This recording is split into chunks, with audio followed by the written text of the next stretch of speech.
Today, I've got a story for you that's a conspiracy, wrapped inside a conspiracy, wrapped inside another conspiracy.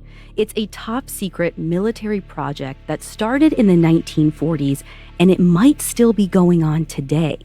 The FBI and the Air Force have tried to debunk the whole thing as a hoax, but in the process, they actually confirmed the central issue. There is a government conspiracy to hide the truth about UFOs, and the real cover-up goes way deeper than anyone imagined.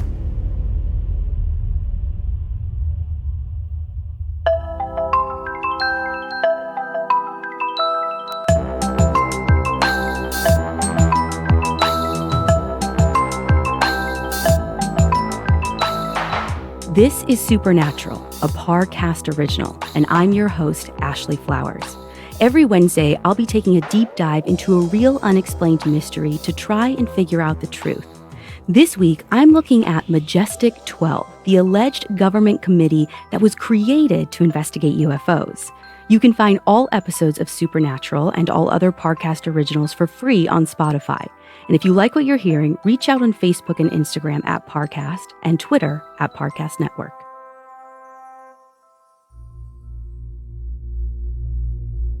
If you've seen Men in Black or The X-Files, this story will seem familiar to you. A shadowy organization, classified documents, unidentified flying objects, layers and layers of disinformation. But this isn't fiction, it's real. And it all starts with an envelope that was dropped through Jamie Chandra's mail slot.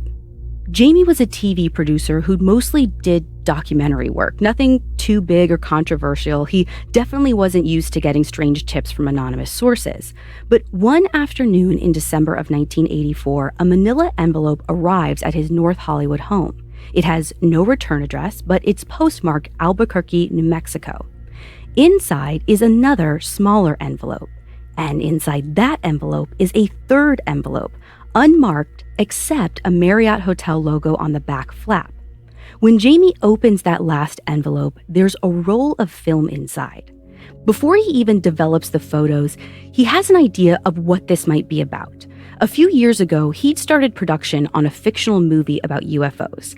It eventually got axed because of funding problems, but he kept in touch with the screenwriter Bill Moore, who's a passionate ufologist. Bill does a lot of his research in New Mexico, where the envelope is postmarked from, so Jamie figures it might have been sent by one of his sources. Coincidentally, Jamie is supposed to have dinner with Bill that same evening, so he brings the roll of film with him. Now, when Bill hears about this, he's intrigued, because he doesn't know anything about this either. So they immediately leave the restaurant, go back to Bill's house, and develop the film in his kitchen sink. Looking at the negatives through a magnifying glass, they realize these aren't regular pictures. They're photos taken of documents, 8 pages in all. They're typewritten and stamped at the top and bottom with the words, top secret / magic, ; eyes only. Now, magic is spelled MAJIC, and it's a shortened code name for the project in question, Operation Majestic 12. The first 5 pages are a general briefing for the incoming President Eisenhower.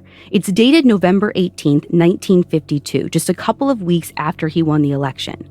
According to the briefing, Majestic 12 is a top-secret committee that reports directly to the president. It was created by the previous president, Harry Truman, after a mysterious object crashed in a desert near the Roswell Army airfield. Now, if you know anything about UFO lore, you've probably heard about the Roswell incident. In July 1947, something fell from the sky and landed on a ranch in small-town New Mexico. The Army scooped up the wreckage and told the press that it was just a flying disc. Later that day, they clarified that it was just a weather balloon. But by that point, it was already a huge media story. Dozens and dozens of people had seen the wreckage, and they said it didn't look like any weather balloon that they'd ever seen. Some of them claimed they'd even seen alien bodies at the crash site. According to the Majestic 12 memo, that was all 100% true. A secret team was sent out to recover the wreckage, along with 4 dead bodies that were definitely not human. After examining the aircraft and the corpses, the team was positive that this thing did not come from Earth.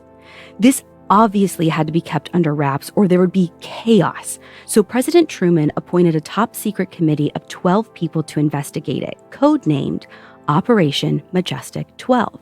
They would report directly to him and no one else would hear a word about it. Attached to the briefing is a classified executive order from the president dated September 24th, 1947, which officially authorizes the creation of Majestic 12. Bill and Jamie know that if this document is real, it would be explosive. For one thing, it's proof that aliens exist and are visiting Earth, and it's also proof of a cover-up so big it makes Watergate look like a joke. It almost seems too good to be true. Now, Bill and Jamie aren't idiots. They know this is probably a hoax, and they can't do anything until they figure out whether the document is real or not. If they go public with it now and it turns out to be fake, they'll lose all their credibility as researchers. And on the other hand, if it is real, it's still a classified document. Sharing it would be considered espionage. So they have to tread carefully or they might end up in prison. That leaves the tricky question of how to authenticate it. Usually with a paper document, the first thing you do is test the ink, the typeface, watermarks, all that stuff to make sure it lines up with other papers from that same era. But all they have is photos, not the original documents. If this document was real, there had to be a copy somewhere in the government's archives. Theoretically, they could just submit a Freedom of Information Act request for it. But at the time, it could take years for a request to be processed. And even then, there's no guarantee they'd actually get anything. I mean, if it's still classified or it concerns national security, the government doesn't have to hand it over. So instead of verifying that the papers are real, Bill and Jamie tried to debunk them as fake. They look for any fact or detail that can be proven false. Bill had been studying the Roswell incident for years. He wrote an entire book on the subject. At first glance, everything in the briefing lines up with what he already knew from his own research, the timeline, the specific air base that the wreckage was taken to. For a second opinion, though, Bill and Jamie call in their friend Stanton Friedman. He was the first person to seriously investigate Roswell years before Bill started looking into it. When Stanton looks at the documents, the first thing he notices is that almost all of the listed members of the Majestic 12 committee have already come up in his own research as possibly being connected to Roswell. There's Lieutenant General Robert Montague, who was the deputy commander at Fort Bliss in Texas, where the debris from Roswell was taken. Air Force General Nathan Twining, who spoke to the press about the incident right after the wreckage was found, two other military higher-ups, James Forrestal, the Secretary of Defense, and Gordon Gray, who was Assistant Secretary of the Army. There was also Roscoe Hillenkotter, the CIA director, the two previous CIA directors, Hoyt Vandenberg and Sidney Sowers, and four big-name scientists who have worked on naval aircraft development. So far, it all checks out. If there was a secret committee to investigate Roswell, these 11 people would definitely be on the short list. There's only one final name that raises a red flag, an astrophysicist named Donald Menzel. Menzel is one of the most vocal anti-UFO skeptics in the entire country. He'd written 3 books debunking UFOs. But the MJ-12 briefing says he was there in Roswell examining the wreckage and that he believed it had come from another solar system. Now, that's a completely out of character for him, not to mention, why would an astronomer be looking at aircraft wreckage in the first place? I mean, the whole thing seems really fishy. But Stanton isn't ready to dismiss it all as a hoax just yet. Maybe there's something about Menzel's background that he doesn't know. So he hits the Library of Congress to be specific, and he finds a letter from 1951 written to Menzel by Dr. Vannevar Bush, another member of Majestic 12. The content of the letter is even more interesting. The Air Force has cleared Menzel of his charges of disloyalty, and he's allowed to keep his security clearance. Now, these were the McCarthy days, and pretty much everyone was under investigation for disloyalty. That part's not weird. But it begs the question, why did he have an Air Force security clearance to begin with?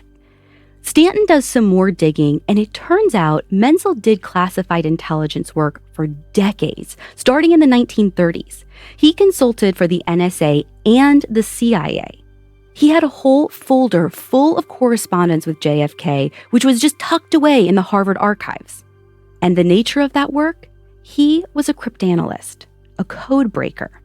The Roswell wreckage was covered in strange symbols, so he might have been brought on to translate them. And the final kicker, in 1947, the year of the Roswell crash, Menzel made a number of trips to Washington, D.C. and New Mexico. Suddenly, this red flag is starting to look like something else. If Menzel really was involved in Majestic 12, his UFO skepticism could all be an act. In fact, he might have been ordered to do it to hide the truth from the public. So after checking out all the names, it seems reasonable that all 12 of them would have been part of Majestic 12.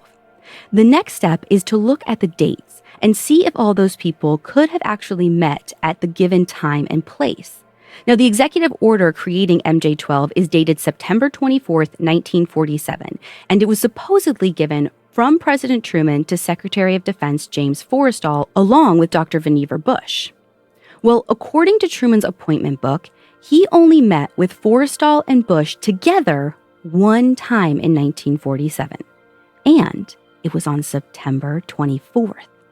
And what's more, that same afternoon, Forrestal went to the D.C. Police Department and registered for a concealed firearm permit. There's no clear reason why he thought he needed to arm himself right now, unless whatever he heard at that meeting made him fear for his life. So that first date could definitely be accurate. The other major date is November 18th, 1952, the day the briefing was given to Eisenhower. As it turns out, Eisenhower was in Washington on that date for a full day of meetings at the White House and Pentagon. It's plausible that the briefing officer, Roscoe Hillenkotter, could have been there too. He was living in New York City at the time and easily could have made a day trip to D.C. But there's no solid evidence, though. It's all circumstantial. And that's really the problem with all of it so far. After a few months of research, there's no solid proof that the documents aren't real, but they still can't actually verify them. It's starting to feel like a wild goose chase. And then, in March 1985, 3 months after the roll of film arrived, Bill gets a postcard. It's postmarked New Zealand, but the return address was Box 189, Addis Ababa, Ethiopia. There's a bizarre riddle on the back. When doors won't open, search for windows. Add zest to your trip to Washington. Try Reese's Pieces. For a stylish look, shop Suitland. Now, this is eerie. Bill and Jamie don't have any travel plans, but Stanton is in Washington, D.C. at that very moment. He's planning to meet with a man named Ed Reese, who worked at the National Archives. Whoever sent this postcard must be keeping tabs on them, which is horrifying, but at least it seems like they're trying to help if they can figure out this cryptic clue. So Stanton checks in with Ed, and it turns out the Air Force is in the process of declassifying a batch of records from the late 1940s and early 50s. And the files are being kept at a records facility in Suitland, Maryland. On a hunch, Bill and Jamie fly out to Maryland to check it out. And what they find there would change the course of their investigation. Coming up, there's a new piece of evidence that could suggest Majestic 12 is real. Now, let's get back to the story. In July of 1985, Bill and Jamie fly out to the National Records Center in Suitland, Maryland. They'd gotten a tip about a batch of newly declassified Air Force files, some of which they hope will involve Majestic 12 or the Roswell incident. There's a massive number of records, and they aren't cataloged in any sort of useful way, so sorting through all of them by hand takes forever. They spend days digging through more than 100 boxes with no luck. On a whim, they try the box labeled 189, since box 189 was the return address on that postcard that started this whole adventure. But still nothing. Then, while putting a file back into the box, Jamie finds a stray piece of paper tucked between the folders. It clearly doesn't belong to this box. It has nothing to do with the rest of the contents. It's a memo from the National Security Advisor Robert Cutler to Nathan Twining, the Air Force general who was sent to Roswell after the crash and allegedly is a member of Majestic 12. It's dated July 14th, 1954, and it's marked Top Secret Restricted Security Information. It's a routine update about a meeting that is being rescheduled, specifically a briefing meeting on the MJ-12 Special Studies Project. There's no mention of the full name Majestic 12 and no details on what that project actually entails. But if this memo is legit, it at least confirms that some operation called MJ-12 exists and that General Twining was involved in it. Bill and Jamie make a copy of the memo since the original records aren't allowed to leave the archive. This one is going to be easier to authenticate because the paper has a watermark from the manufacturer. Bill contacts the company, and it turns out that specific watermark was only used on paper that was made between the 1950s and the early 70s, the same era this memo is from. And what's more, that lot of paper wasn't available for retail. It was only sold in bulk to a few major buyers, including the US government. That's a positive sign, but that's about where it ends. The National Archives can't turn up anything else related to MJ-12. No other records, no minutes for that meeting that was referenced in the memo. This isn't hugely surprising because MJ-12 was supposedly top secret. Any files about it would still be classified, so absence of evidence does not equal evidence of absence, at least not in this situation. But it still leaves them essentially at square one. There's no way to be sure whether any of these documents are real or if it's an increasingly elaborate hoax. Bill, Jamie, and Stanton spend another 2 years checking out the details of this MJ-12 briefing and this new memo, which becomes known as the Cutler-Twining memo. They travel around to different archives, call libraries, cross-reference calendars and flight logs, and they don't find anything to suggest the documents aren't real. Finally, in May of 1987, they decide they've done everything they can on their own. It's time to go public.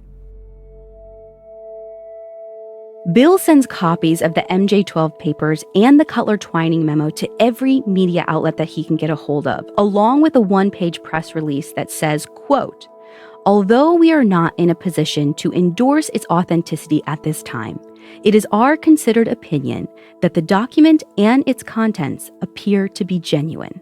End quote. The story immediately takes off. It's reported in the New York Times and the Washington Post. Stanton is interviewed about it on ABC's Nightline, but understandably, not everyone is taking it seriously. Just 3 days after the original press release, the London Observer does their own investigation into the Cutler-Twining memo.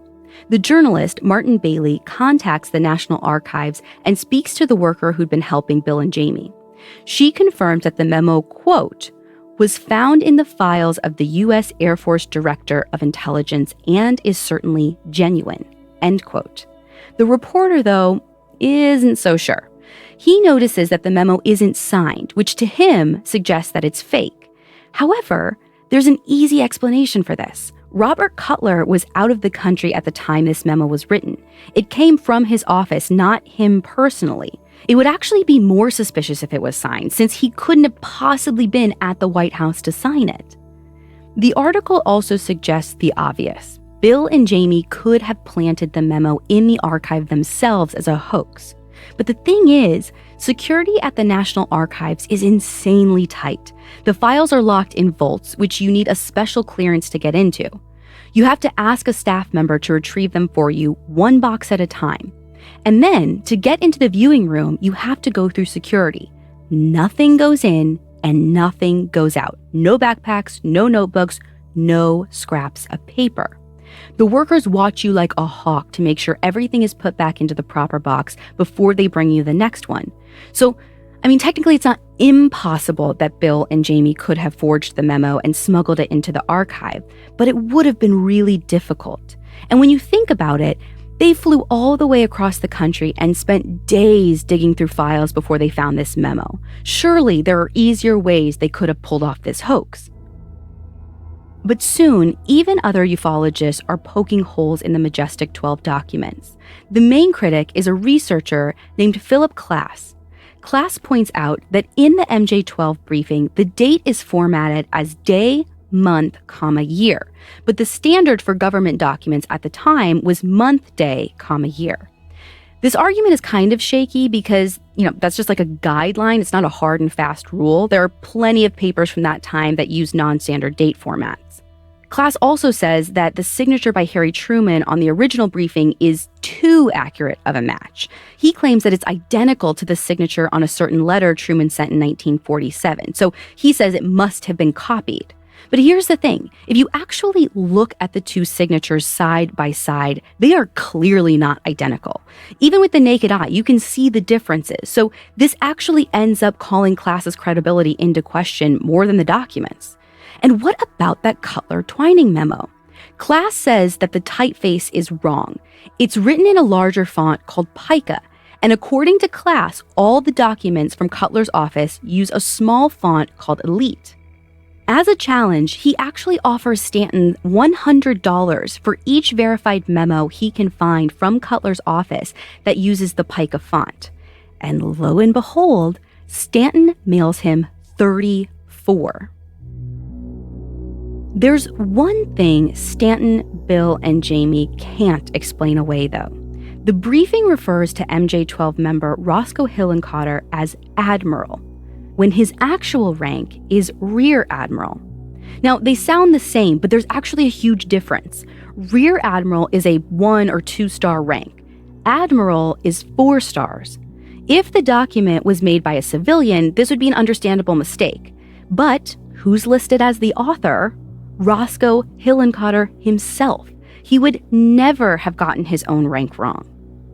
In the end, that is the best debunking Klass is able to do.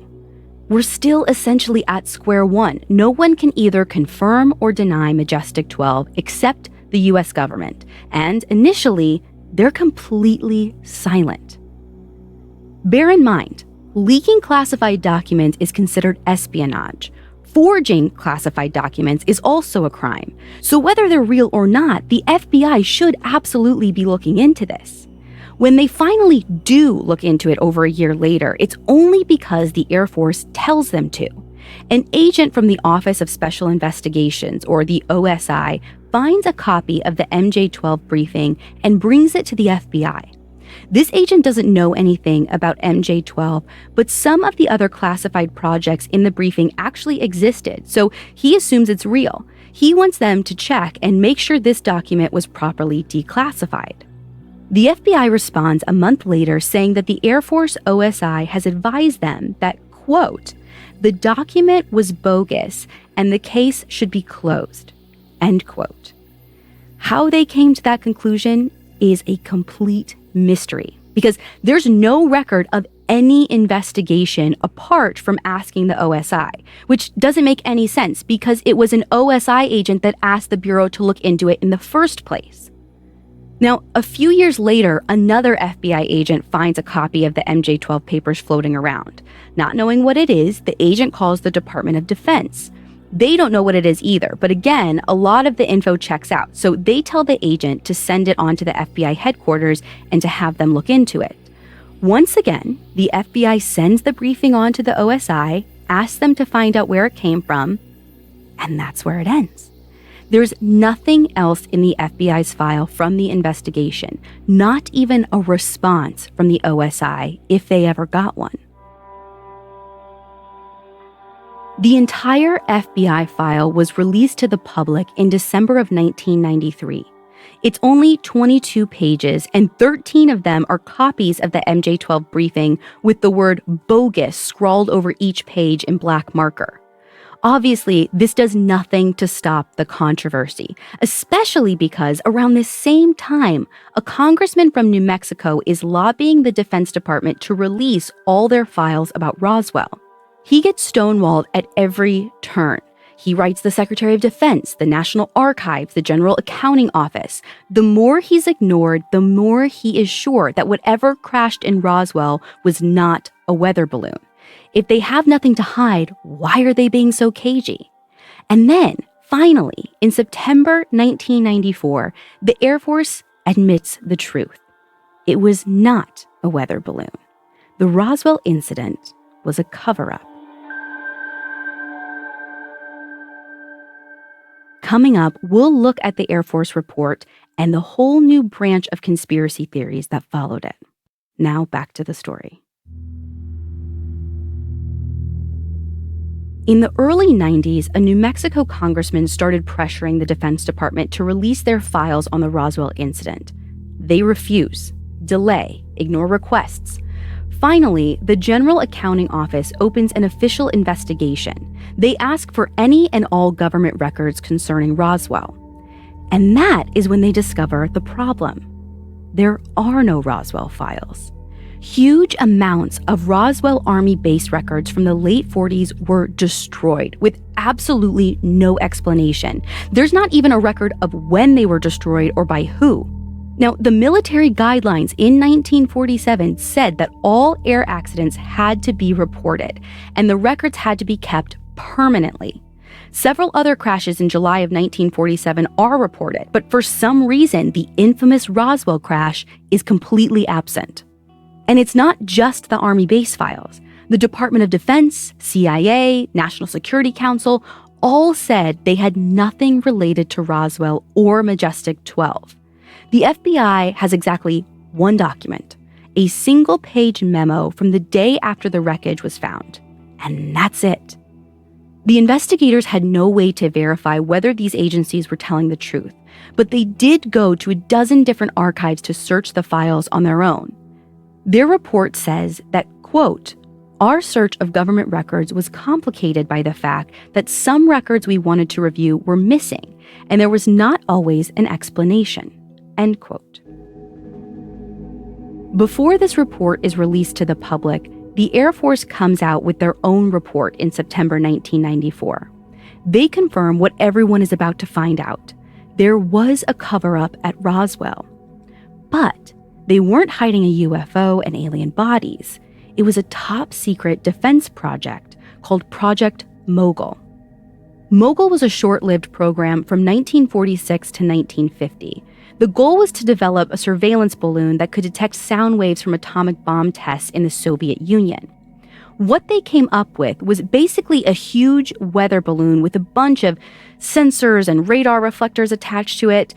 As the New York Times described it, quote, "To the untrained eye, the reflectors looked extremely odd, like a geometrical hash of lightweight sticks and sharp angles made of metal foil," end quote. It sounds a lot like descriptions of the wreckage from Roswell. And a lot of the testing for Mogul happened at Alamogordo Airfield, which was only about 130 miles away. In fact, they launched a number of balloons from that base at the beginning of June 1947, a month before the wreckage was found in Roswell. And 2 of those balloons lost their radar tracking and were never found. Project Mogul was highly classified, so no one at Roswell Army Base had any idea it existed. That's why there was so much confusion in the aftermath of the crash. They didn't know what they were dealing with until the higher-ups arrived and told everyone, nothing to see here, definitely not a top-secret project, it's just a weather balloon. So it sounds logical, right? No aliens, no secret committees, just a surveillance project. But the thing is, there's no actual evidence that the Roswell crash was a Project Mogul balloon. It's just a theory, a most likely explanation that they put together to explain why there was a cover-up.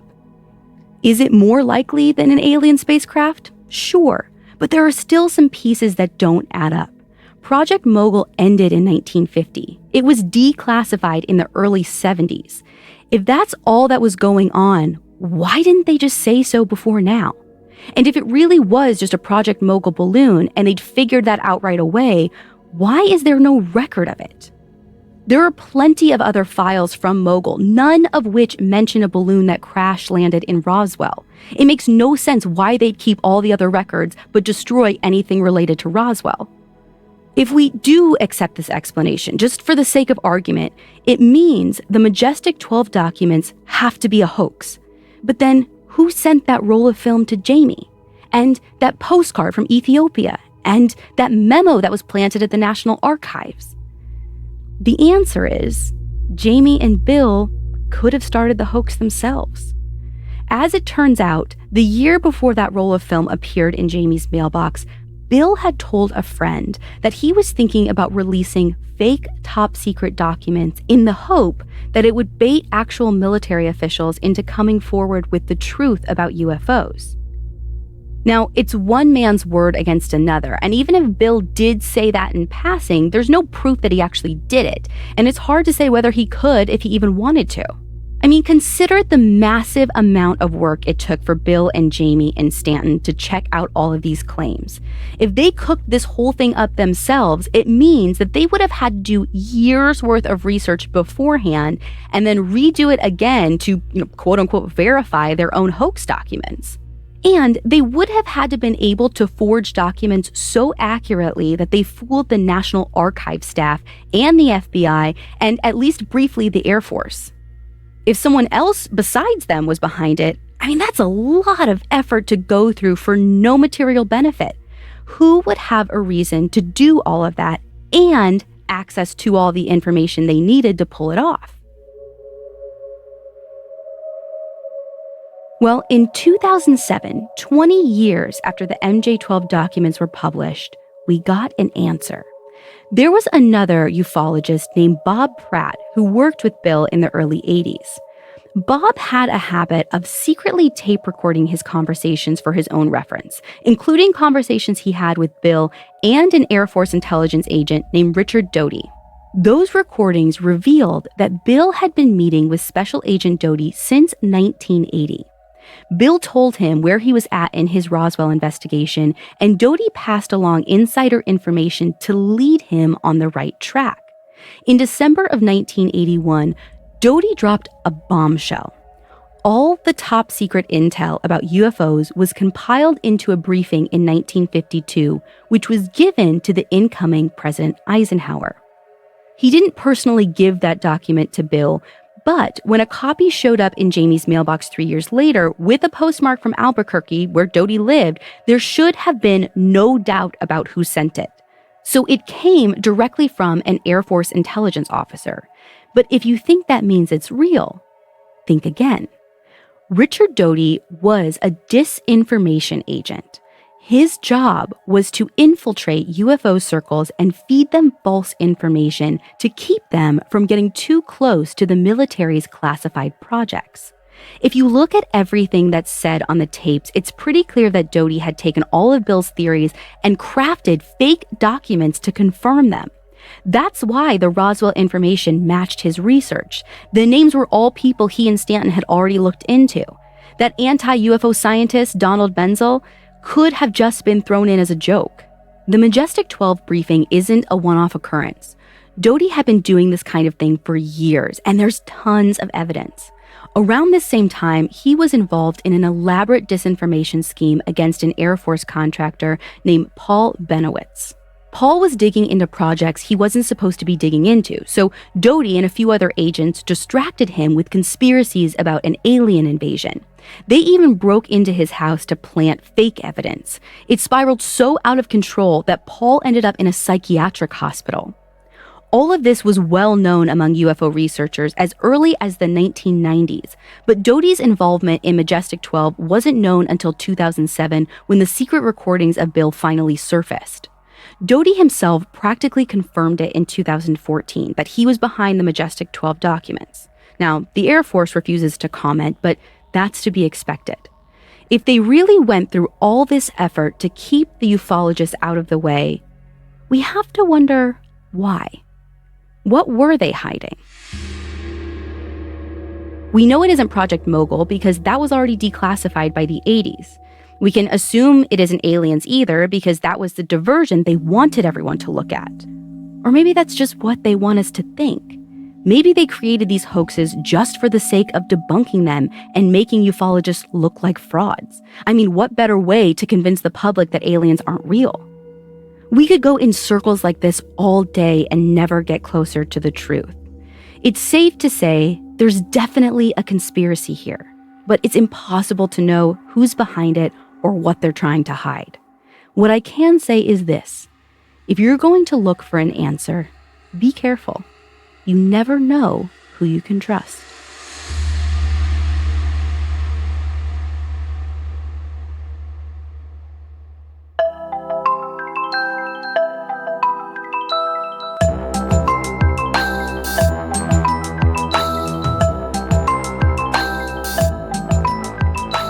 Thanks for listening. I'll be back next week with another episode. You can find all episodes of Supernatural and all other Parcast originals for free on Spotify. Spotify has all your favorite music and podcasts all in one place, and they're making it easier to listen to whatever you want to hear for free on your phone, computer, or smart speaker. And if you like the show, follow @Parcast on Facebook and Instagram, and @Parcast Network on Twitter. Supernatural was created by Max Cutler and stars Ashley Flowers and is a Parcast Studios original. It's executive produced by Max Cutler. Sound design by Ron Shapiro with production assistance by Carly Madden. This episode of Supernatural was written by Kate Gallagher with writing assistance by Drew Cole. To hear more stories hosted by me, check out Crime Junkie and all other AudioChuck originals.